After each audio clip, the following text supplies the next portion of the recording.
السلام علیکم dear reader and listeners, fiction frenzy novels میں آپ کا ڈھیر سارا ویلکم۔ آج جی آپ لوگوں کے لیے نیو ناول لے کر آئی ہوں جس کے رائٹر ہے زویا علی شاہ، اور یہ چینل ہے زویا علی شاہ کا سیکنڈ چینل ہے، اس پہ وائس اوور ہوا کرے گا۔ اور اگر آپ نے اس چینل کو سبسکرائب نہیں کیا جلدی سے سبسکرائب کر دیں، لائک اینڈ شیئر کریں، اور اپنی رائے کامنٹ باکس میں لازمی دیجیے گا اور بتائیے گا آپ کو یہ ناول کیسا لگا، ٹھیک ہے؟ میرا نام ہدا ماجد ہے اور چلتے ہیں ناول کی طرف، چلیں سٹارٹ کرتے ہیں۔ نفرت کرتی ہے، اس کے باوجود وہ اتنی نرمی سے اپنے سوال پر قائم تھا۔ آپ بتا دیں، آپ میرے منہ سے کیا سننا چاہتے ہیں؟ اس کے خوبصورت چہرے کو ہاتھوں کے پیالوں میں لیے گہری نظروں سے دیکھتے ہوئے عجیب سے انداز سے مسکرایا۔ کیا تھا اس کے دل کے اندر؟ کوئی نہیں جانتا تھا۔ میں سننا چاہتا ہوں کہ تم میرے پیار میں میری جان لے سکتی ہو۔ بالکل فجر کی توقع کے برعکس سوال تھا، ایسے سوال کہ اس نے توقع نہیں کی تھی۔ کیا؟ یہ کیسا سوال ہے؟ اب کون سا امتحان میرا باقی رہ گیا ہے؟ براق جو آپ لینا چاہتے ہیں، خدا کے لیے مجھے معاف کر دیں۔ میں تھک چکی ہوں آپ کو سمجھتے سمجھتے۔ جب بھی مجھے لگتا ہے کہ شاید میں تھوڑا بہت آپ کو سمجھنے لگی ہوں، آپ مجھے غلط ثابت کر دیتے ہیں۔ اس کا جواب دے دو اور کچھ نہیں پوچھوں گا۔ اس کی گرے آنکھوں میں ایک عجیب سا خالی پن تھا۔ آپ بہت سمجھدار ہیں اور میں بے وقوف ہوں، مگر اتنا تو میں بھی جانتی ہوں کہ کسی کی جان پیار میں نہیں نفرت میں لی جاتی ہے، اور آپ کے سوال کا یہی جواب ہے کہ میں آپ کی جان لے سکتی ہوں، مگر محبت میں نہیں، نفرت میں۔ وہ الگ بات ہے کہ میرے اندر اتنی ہمت ہے ہی نہیں کہ میں کوئی چونٹی مار سکوں، تو پھر آپ کی جان میں کیا خاک لوں گی؟ بے فکر رہو، مرنے سے پہلے تمہیں اتنا باہمت اور بہادر بنا دوں گا کہ تم ساری دنیا کا سامنا کر سکو۔ اس کے لہجے میں درد تھا، اداسی تھی، محبت تھی، کیا تھا؟ وہ حیران نظروں سے بے حال بے ترتیب اس کے نیچے لیٹی ہوئی اس کے چہرے کو دیکھ رہی تھی۔ یہ براق کا کون سا رنگ تھا جسے آج سے پہلے فجر دیکھ ہی نہیں سکی تھی؟ آپ ٹھیک تو ہیں؟ کیا ہوا ہے آپ کو؟ کچھ نہیں ہوا، بس ایک سوال پوچھا اور ایک سوال کا جواب دیا، اور ایک دم سے لہجے کو سخت کرتے ہوئے بات کو پوری طرح سے بدل چکا تھا۔ سو جاؤ، رات بہت ہو چکی ہے، اسے اپنے سینے میں چھپائے باہوں کے حصار کو تنگ کرتے ہوئے بنا آج اس کے جسم پر اپنی شدتیں لٹائے وہ شخص سونے کی بات کر رہا تھا۔ وہ حیران ہو گئی تھی، آج براق پہلے والا براق لگ ہی نہیں رہا تھا جس انداز سے وہ اسے یہاں پر لے کر آیا تھا۔ فجر نے تو سوچ رکھا تھا کہ آج کی رات اس پر قیامت کی طرح بھاری گزرنے والی ہے، مگر ایک دم سے مقابل نے پس منظر ہی بدل دیا تھا۔ بھاری کمبل اپنے اوپر اوڑھتے ہوئے فجر کو ماں کی طرح کمبل کے اندر کور کرتے ہوئے اپنے ساتھ لگائے ہوئے لیٹا تھا۔ کچھ ہی دیر میں فجر گہری نیند میں سو گئی تھی، مگر وہ خالی نظروں سے کیمپ کی چھت کو گھور رہا تھا۔ کبھی چھت کو گھورتا تو کبھی اپنے ساتھ لیٹے ہوئے وجود کو محبت بھری نظروں سے دیکھتا تھا۔ فجر، تم بہت معصوم ہو، تم جانتی بھی نہیں کہ تمہارے ارد گرد کس طرح کے لوگ ہیں۔ تم نہیں جانتی، مگر میں جانتا ہوں، اور بہت مشکل ہے اس حقیقت سے پردہ اٹھانا۔ شاید حقیقت سے پردہ اٹھاتے ہوئے براق کی جان ہی کیوں نہ چلی جائے، مگر فجر، یہ وعدہ ہے تم سے کہ میں تمہیں اتنا مضبوط بنا کر جاؤں گا کہ تم اپنی حفاظت خود کر سکو۔ جانتا ہوں تمہارے بھائی تم پر جان چھڑکتے ہیں، بہت پیار کرتے ہیں تم سے، مگر ہمیشہ کوئی ساتھ نہیں رہتا۔ تمہیں اپنی حفاظت خود کرنی ہوگی۔ میرے لیے نفرت کو بڑھا کر تمہیں خود کو اتنا مضبوط بنانا ہوگا کہ کوئی تمہیں نقصان پہنچانے سے پہلے 100 بار سوچے۔ اور کل سے تمہاری ٹریننگ براق کے انڈر رہتے ہوئے شروع ہو جائے گی، تیار رہنا۔ فجر، تم میری ہو، صرف میری ہو، صرف اور صرف میری۔ وہ جس دیوانگی سے فجر کے چہرے کو بار بار دیکھ کر بار بار کہہ رہا تھا کہ فجر صرف اس کی ہے، کون سوچ سکتا تھا کہ یہ وہی شخص ہے جس نے فجر کی زندگی کو کچھ دن پہلے موت سے زیادہ بدتر بنا دیا تھا۔ تم براق کی فجر ہو، تمہاری سانسوں پر صرف میرا حق ہے اور میرے دل پر صرف تمہارا۔ 13 سال کے براق نے تمہیں اس قدر ٹوٹ کر چاہا ہے کہ فجر کے اس پوری دنیا میں میرے جتنا پیار تم سے کوئی نہیں کر سکتا۔ جانتا ہوں کہ تم مجھ سے اتنی نفرت کرتی ہو کہ شاید کبھی تم مجھ سے محبت کر ہی نہیں سکو گی، مگر جب تک میں تمہارے ساتھ رہوں گا، ہر گزرتے لمحے کے ساتھ تمہارا دل خود میری محبت کو محسوس کرے گا۔ میں اپنی زبان سے اپنی محبت کا اعتراف کبھی نہیں کروں گا۔ تم محسوس کرو گی میری محبت کو، دل میں سوچتے ہوئے کچھ الفاظ سرگوشیوں میں بولتا ہوا اس کے ماتھے کو چوم کر آنکھیں بند کر چکا تھا۔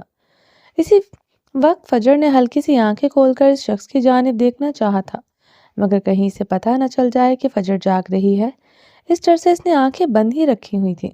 وہ براق کی سب باتیں سن چکی تھی، اور اس نے یہ سب کچھ کیوں کہا تھا، کیا کہا تھا، ایک بھی بات اس کی سمجھ میں نہیں آئی تھی۔ اب زندگی ان دونوں کو کس موڑ پر لے جانے والی تھی کوئی نہیں جانتا تھا، مگر ایک حقیقت کو اس وقت بھی فجر پورے دل سے قبول کرتی تھی کہ اس شخص کے مضبوط بازوں کے حصار میں وہ خود کو محسوس کرتی تھی۔ رات کے اس وقت جنگل کے بیچوں بیچ کیمپ کے اندر موجود تھی، مگر اس کے دل سے آہستہ آہستہ خوف ختم ہو چکا تھا۔ جانتی تھی کہ یہ شخص چاہے اسے خود لاکھ اذیتیں دے، مگر کوئی خطرہ اس پر کبھی نہیں آنے دے گا۔ اس کے سلانے کا انداز ہی ایسا تھا، وہ کس قدر اسے اپنی باہوں میں زور سے کسے ہوئے سو رہا تھا، جیسے کوئی اس کی قیمتی چیز کو چرا کے نہ لے جائے۔ وہ ہر رات ایسے ہی سوتا تھا، ایک سیکنڈ کے لیے بھی فجر کو براق اپنی حراست سے نکلنے نہیں دیتا تھا، چاہے پھر وہ گہری نیند میں ہی کیوں نہ ہوتا ہو۔ وہ جب بھی اس کی حراست سے نکل کر تھوڑا سا دور ہونے لگتی تھی، وہ گہری نیند میں بھی بے چین ہو کر اسے اپنے قریب واپس کھینچ لیتا تھا۔ وہ تو براق کی اس عادت سے بہت چڑھتی تھی، اسے بہت غصہ آتا تھا کہ وہ اس سے کھل کر سانس بھی نہیں لینے دیتا، مگر آج جو کچھ اس نے کہا تھا اس میں تو سچائی کچھ اور ہی نظر آ رہی تھی کہ وہ اس کی حفاظت کرتا تھا۔ وہ الگ بات تھی کہ فجر نے آج اس کی کچھ سرگوشیوں کو سننے کے بعد اس احساس کو محسوس کیا تھا کہ اس کے اندر کوئی ڈر تھا جس کو وہ خود پر بھی ظاہر نہیں ہونے دیتا تھا۔ ایسی کون سی حقیقت تھی جس کو بتانے سے شفاق شخص کو اپنی جان تک کا خطرہ تھا؟ ایسا کیا تھا جو وہ نہیں جانتی تھی؟ وہ کس خطرے کی بات کر رہا تھا جو اس کے ارد گرد تھا؟ وہ نہیں جانتی تھی۔ ہزاروں سوچوں میں گھری ہوئی فجر ساری رات سو نہیں سکی تھی۔ صدف اپنے بھائی بھابھی سے حریہ کی رخصتی کی اجازت لے چکی تھی، گھر میں مٹھائیاں بٹ چکی تھی، 2 ہفتے بعد رخصتی کی تاریخ طے ہو چکی تھی۔ حریہ کے سر پر یہ بم کی طرح بات پھٹی تھی، مگر کیسی بے بسی تھی، وہ انکار کرنے کی ہمت نہیں رکھتی تھی، کیونکہ اس کے بابا جان اس بات کو اس کی سرکشی سمجھ کر اسے ناراض ہو جاتے۔ وہ اپنے اتنے پیار کرنے والے بابا جان سے ناراضگی کو مول نہیں لے سکتی تھی، مگر کیسے بتاتی کہ آج وہ شخص اپنی جیت پر کتنا خوش ہوگا، اور اپنی جیت کو اس پر ظاہر کرنے کے لیے وہ کتنی بار اسے فون کر چکا تھا، مگر ہر بار حریہ فون کاٹ دیتی تھی۔ جانتی تھی کہ اپنی جیت کے جشن میں تو اس پر طنز کرے گا، اور اس وقت طنز برداشت کرنے کی اس میں ہمت نہیں تھی۔ صدف پھپھو خوشی خوشی یہاں سے حریہ کی بلائیں لیتی ہوئی جا چکی تھی۔ فجر براق کی باتوں کو ذہن میں سوچتے ہوئے پوری رات سو نہیں سکی تھی، مگر براق گہری نیند میں سو رہا تھا۔ فجر کا سر براق کے سینے پر تھا۔ فجر ذرا سا ہل کر سیدھا ہوئی تو گہری نیند میں براق نے اس کی کمر پر گرفت سخت کرتے ہوئے اسے دور نہ جانے کا اشارہ دیا تھا۔ سنے؟ آنکھیں بند کیے، پورے ہوش و حواس میں فجر کا جواب دیا تھا۔ یہ شخص کتنا ایکٹیو ہو کر سوتا تھا۔ فجر کبھی کبھی تو حیران ہو جاتی تھی۔ مجھے بھوک لگی ہے، کچھ دیر سونے دو، اٹھ کر منگواتا ہوں کچھ۔ مگر مجھے بہت زیادہ بھوک لگی ہے۔ آنکھیں کھول کر مقابل نے اس کے چہرے کو دیکھا تھا جو بڑی معصوم شکل بنا کر پیٹ میں بھاگتے ہوئے چوہوں کو شانت کرنے کے لیے کھانے کی ڈیمانڈ کر رہی تھی۔ کھانا کھا لو، اس کے بعد آج سے تمہاری ٹریننگ شروع ہو جائے گی۔ تمہیں خود کو سخت جان بنانے کے لیے محنت کرنی ہوگی۔ میں روز تمہاری حفاظت نہیں کر سکتا۔ اب صبح صبح پتہ نہیں ٹارچر کرنے کا کون سا نیا طریقہ اس کے ذہن میں آ چکا تھا جو صبح صبح ہی حکم صادر کر دیا تھا۔ آپ مجھے واپس کمرے میں لے جائیں، تو میری حفاظت کرنے کی ضرورت ہی نہیں، میں اپنی حفاظت خود کر لوں گی۔ اس کے حصار سے نکل کر بیٹھنا چاہتی تھی کہ مقابل اس کی حرکت کو ناکام بناتے ہوئے پھرتی سے اس کے اوپر کروٹ لے چکا تھا۔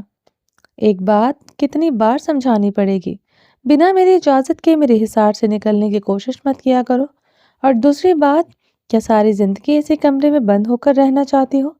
خود کو مضبوط بناؤ، اور جس طرح سے ڈر کے مارے تمہاری جان نکل رہی تھی، اگر کبھی میں پاس نہ ہوا تو کیا کرو گی؟ اگر آپ میری حفاظت نہیں کر سکتے تو مجھے واپس میرے گھر چھوڑ آئیں۔ میرے بابا، میرے بھائی ہے میری حفاظت کرنے کے لیے۔ میں اپنی خوشی سے تو آپ کی ذمہ داری نہیں بن کر آئی جو آپ مجھے یوں احسان جتا رہے ہیں، اور رات کو آپ کی مہربانی کی وجہ سے میں یہاں جنگل کے بیچ میں تھی، اور آپ کی وجہ سے ہی مجھے ڈر لگ رہا تھا۔ زبان ایک بار پھر سے زیادہ چلنے لگی ہے، تھوڑا کنٹرول کرو ورنہ مجھے کاٹنے میں دیر نہیں لگے گی۔ سوری، براق کے لہجے کی سختی کو محسوس کر کے وہ فوراً سے معافی مانگ چکی تھی۔ وہ براق کے غصے کو دعوت نہیں دینا چاہتی تھی۔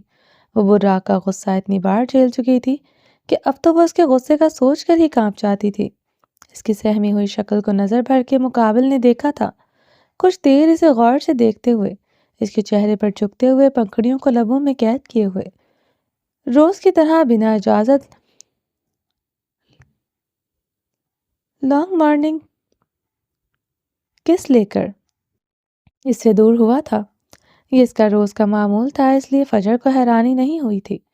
یوں کہو کہ فجر آہستہ آہستہ اس کے رنگ میں ڈھلنے لگی تھی۔ یہ زندگی جیسی تھی اس کو قبول کر کے اس نے اپنے لیے آسانیاں پیدا کر لی تھی۔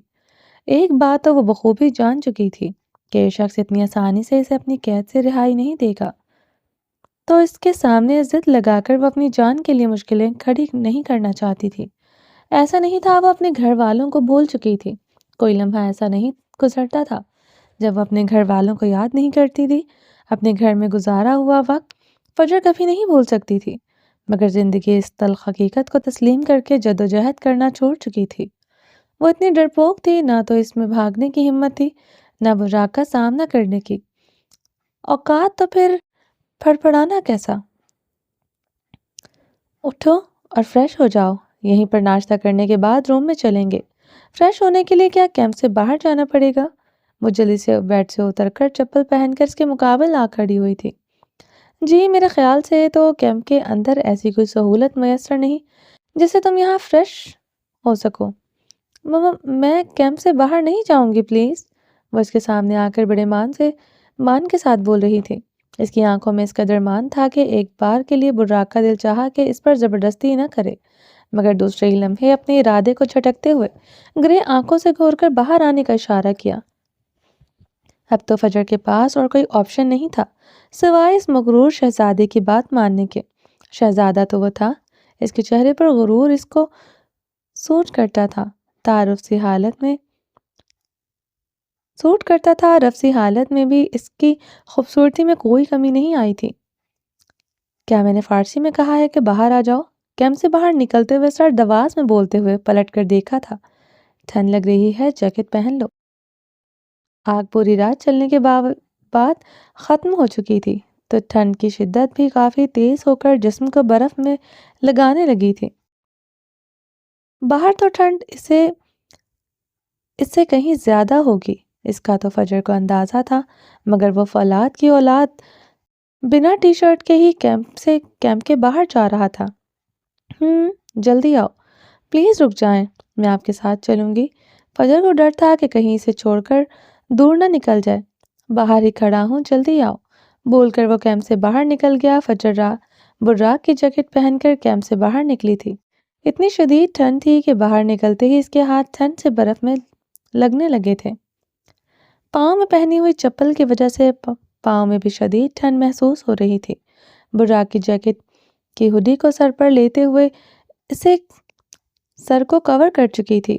وہ دونوں ہاتھوں کو ایک دوسرے سے رب کرتے ہوئے خود کو گرم رکھنے کی کوشش کر رہی تھی، جبکہ براق دونوں ہاتھ کمر پر باندھے صرف ٹراؤزر میں ملبوس آرام سے باہر کھڑا چاروں اطراف میں نہ جانے گھور کر کیا تلاش کر رہا تھا۔ فجر حیران تھی کہ اس شخص کو ٹھنڈ کیوں نہیں لگتی۔ کبھی کبھی تو اسے اس کے انسان ہونے پر شک ہونے لگتا تھا۔ براق نے پلٹ کر اس کی جانب دیکھا تھا، ہوڈی میں چہرہ چھپائے وہ کتنی خوبصورت اور معصوم لگ رہی تھی۔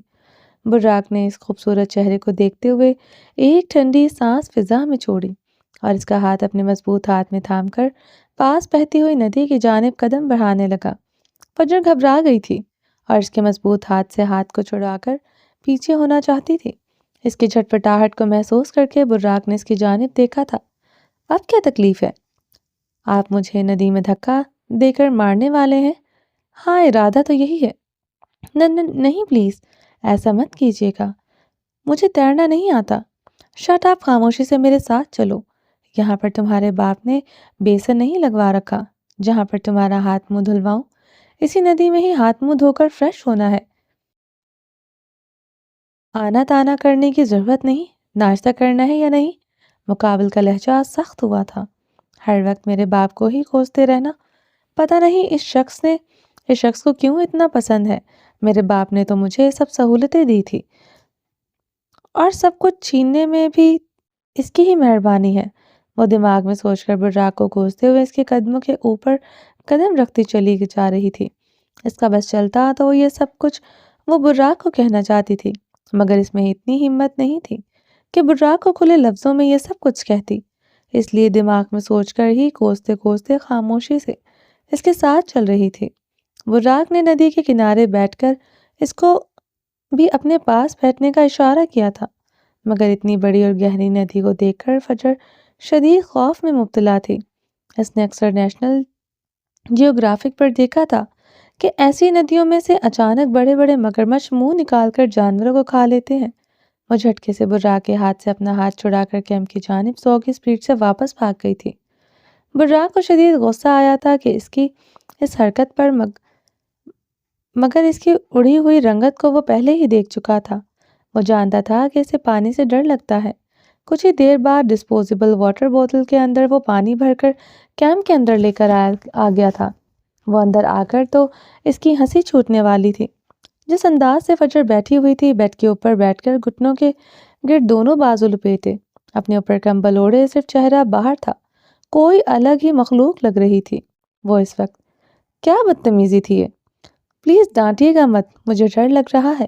آپ نے نہیں دیکھا ایسی بڑی بڑی جو ندیاں ہوتی ہیں، ان میں بہت بڑے بڑے مگرمچھ ہوتے ہیں جو ایک دم سے منہ نکال کر جانوروں کو کھا لیتے ہیں۔ تیز سپیڈ سے براق کو ایک ہی سانس میں ساری بات بتا چکی تھی۔ بہت انفارمیشن ہے تمہیں اس بارے میں، اگر تھوڑی جانکاری اور حاصل کر لیتی تو پتہ چل جاتا کہ تم جیسی چیزوں کو مگرمچھ کھاتا نہیں، اٹھا کر اپنے ساتھ لے جاتا ہے۔ تمہیں کھانے سے کون سا اس کا پیٹ بھر جانا ہے؟ آپ ہر وقت میرا مذاق کیوں اڑاتے رہتے ہیں؟ میں سچ کہہ رہی ہوں، ایسی ندیوں میں مگرمچھ ہوتے ہیں۔ جتنی تمہاری جان ہے، اس کا صرف مذاق ہی اڑایا جا سکتا ہے۔ اٹھو، کیمپ کے باہر آؤ۔ کیوں؟ میں صبح صبح سوالوں کا جواب دینا پسند نہیں کرتا۔ جب کہا ہے کہ کیمپ کے باہر آؤ تو پھر آؤ۔ بچوں جیسی شکل بنا کر منہ کے زاویوں کو بگاڑتے ہوئے وہ کیمپ کے باہر آئی تھی۔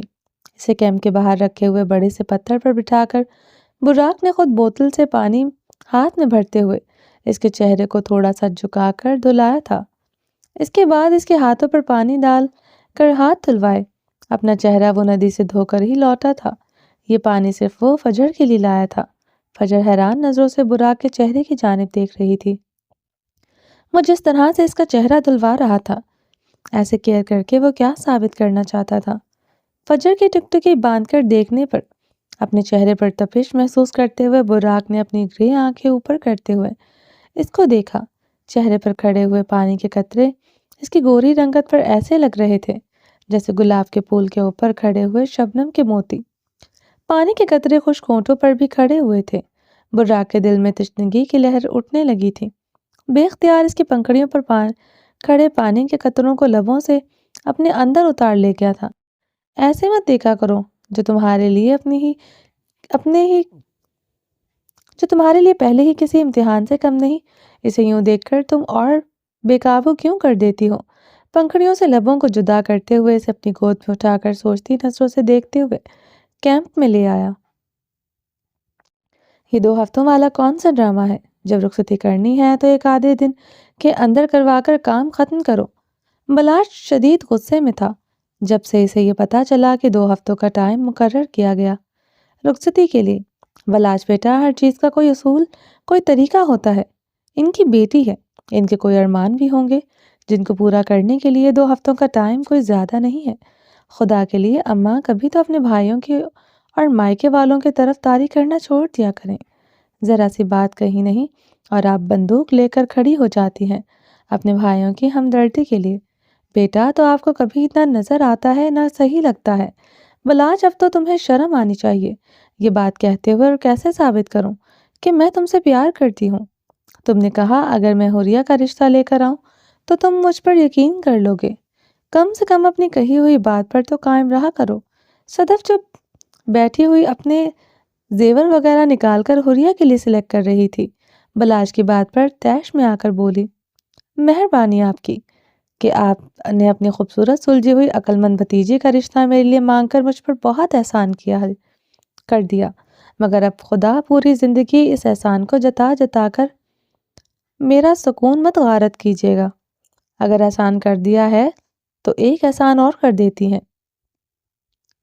آپ یہ 2 ہفتوں والا ڈرامہ مجھے بالکل سمجھ میں نہیں آیا۔ کون سا رخصت ہو کر اس نے بیرون ملک چلے جانا ہے جس کے ماں باپ کے بھائیوں کے ارمان ادھورے رہ جاتے؟ ایک شہر میں ہے، 20 منٹ کا راستہ طے کر کے بہن کا سسرال ہے، تو شادی کے بعد بھی ارمان پورے کیے جا سکتے ہیں۔ اور رہی بات رخصت ہو کر کنگالوں کے گھر میں نہیں آ رہی، یہاں پر سب کچھ موجود ہے، تو ان سے کہہ دیجئے یہ جہیز والا ڈرامہ رچانے کی ضرورت نہیں ہے۔ اس کی ضرورت کا ہر سامان مہیا کرنے کی صلاحیت اور طاقت رکھتا ہوں میں ایسا کچھ بالکل نہیں کہوں گی۔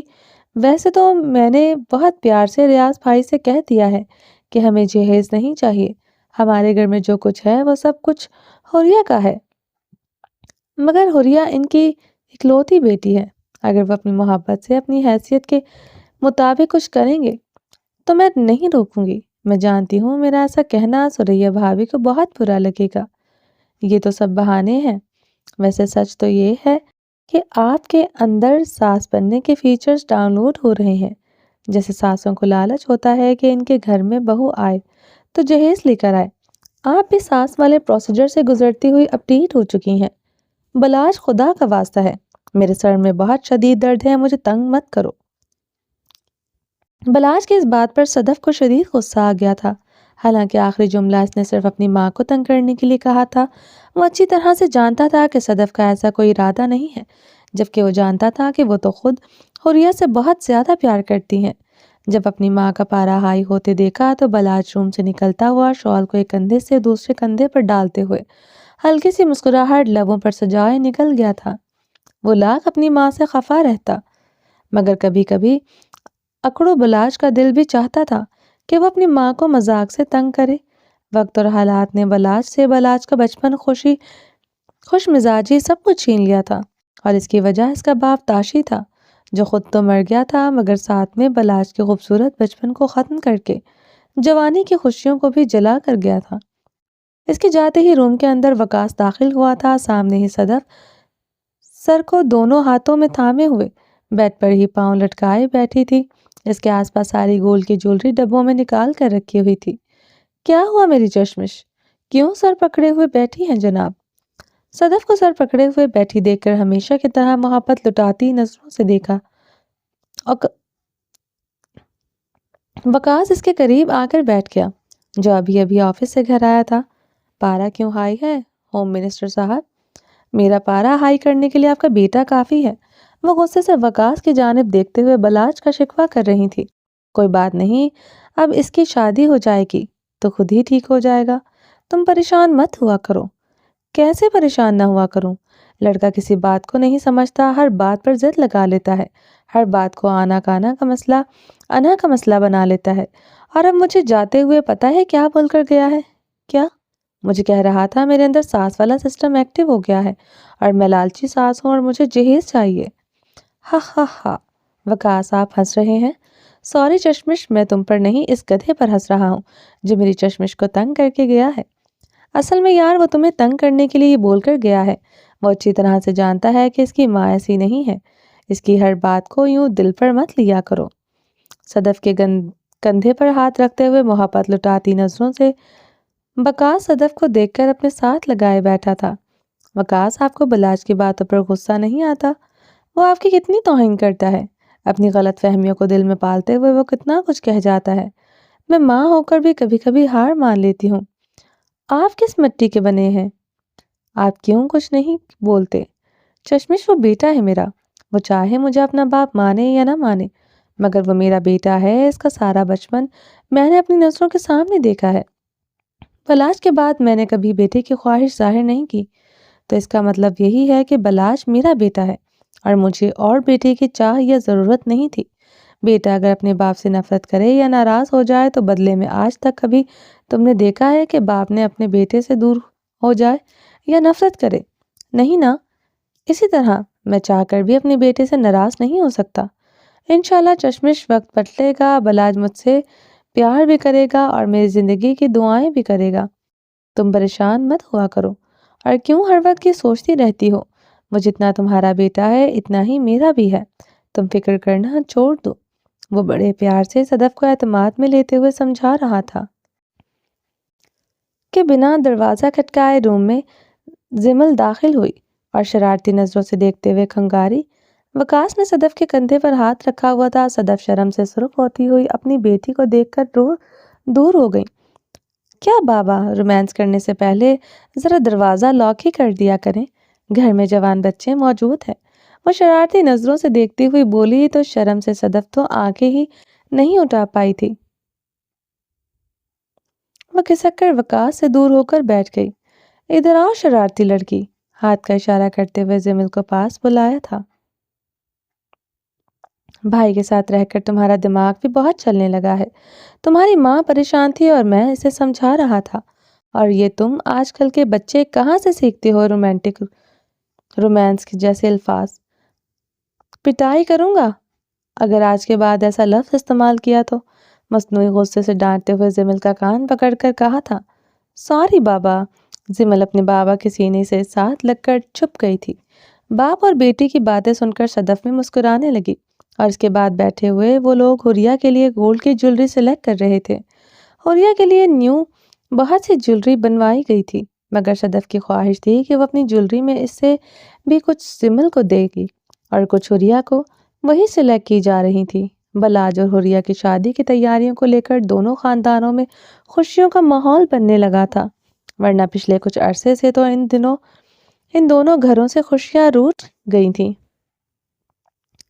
تیز آندھی چلنے کے بعد اس وقت بارش پورے زوروں شوروں سے برس رہی تھی۔ بارش نے ماحول کو خوشگوار بنا دیا تھا۔ بارش میں نہا کر درختوں کی ہری ٹہنیاں نکھر کر خوشی کے گیت گا رہی تھی۔ پرندے اپنے اپنے گھونسلوں میں درختوں کے اوپر چھپ کر بیٹھے ہوئے بارش کو انجوائے کر رہے تھے۔ کچھ دیر کے لیے بارش تھمی اور پھر زوروں سے شروع ہو چکی تھی، اور ایسے میں منت بارش میں نہ نکلے یہ تو ہو ہی نہیں سکتا تھا۔ منت کو بارش بہت پسند تھی، اور ایسے میں وجدان گھر پر نہیں تھا تو منت کو موقع مل گیا تھا کہ وہ اپنی من مرضیاں کر سکے۔ وجدان اسے بارش میں نہانے نہیں دیتا تھا، کیونکہ اکثر منت کو بارش کے بعد ٹھنڈ لگنے سے فلو ہو جاتا تھا، اور پھر وہ ساری رات اپسیٹ رہتی تھی۔ وجدان پچھلے 4-5 دنوں سے گھر نہیں تھا، وہ کام کے سلسلے میں آؤٹ آف کنٹری گیا ہوا تھا۔ منت بہت مس کر رہی تھی وجدان کو، مگر وجدان کو بھی 1-2 دن اور لگنے والے تھے۔ ابھی کچھ دیر پہلے ہی منت نے اچھی خاصی لڑائی کرنے کے بعد فون بند کر دیا تھا۔ اس سے وجدان کی دوری برداشت نہیں ہو رہی تھی۔ جب سے شادی ہوئی تھی وجدان اس سے دور نہیں گیا تھا، تو اب ایک دم سے 4-5 دنوں کی دوری منت کو مہینوں کی لگ رہی تھی۔ پچھلے 4-5 دنوں سے منت ٹھیک سے سو بھی نہیں سکی تھی۔ منت کو وجدان کی قربت کی ایسی عادت ہو چکی تھی کہ پوری رات وہ بے چینی سے گزارتی، جس کی وجہ سے صبح اٹھ کر اس کا موڈ کافی چڑچڑا سا رہتا تھا۔ وہ ایسے میں آج شام کے وقت سے شروع ہوئی بارش ماحول کو خوشگوار بنائے ہوئے تھی، اور منت کا موڈ بھی بہت خوشگوار ہو چکا تھا۔ وہ اپنے ہی روم کے ٹیرس پر جا کر دل کھول کر نہا رہی تھی۔ پچھلے 1.5 گھنٹے سے یہ لڑکی چھت پر بارش میں نہا رہی تھی، اور اس کا جسم برف کی طرح ٹھنڈا ہو رہا تھا، مگر آج وجدان کی غیر حاضری کا فل آن فائدہ اٹھاتے ہوئے وہ ابھی تک روم کے اندر نہیں آئی تھی۔ اور مزے کی بات تو یہ کہ محترمہ نے روم کے اندر رومانٹک میوزک پلے کر کے چھوڑ رکھا تھا۔ برسات کے دن آئے، ملاقات کے دن آئے، ہم سوچ میں تھے جس کے اس ملاقات کے دن آئے۔ اچھا جی، اتنا مس کیا جا رہا ہے مجھے یار وجدان۔ اس قدر رومانٹک سانگ سن رہی تھی، اپنے ہی دھن میں مست ہو کر دونوں ہاتھ پھیلائے ہوئے بارش میں آنکھیں بند کیے کھڑی ہوئی منت نے اپنی آنکھیں پٹ سے کھولتے ہوئے پلٹ کر دیکھا تھا۔ وجدان مسکراتا ہوا ٹیرس کے ونڈو گیٹ کے ساتھ ٹیک لگائے کھڑا انتہا کا خوبصورت لگ رہا تھا۔ جینز کی پینٹ کے اوپر وائٹ کلر کی شرٹ اور اس کے اوپر پہنی ہوئی لیدر جیکٹ میں وہ بہت ہینڈسم لگ رہا تھا۔ ہینڈسم تو تھا وہ، مگر اس طرح کے کپڑے نارملی گھر میں نہیں پہنتا تھا۔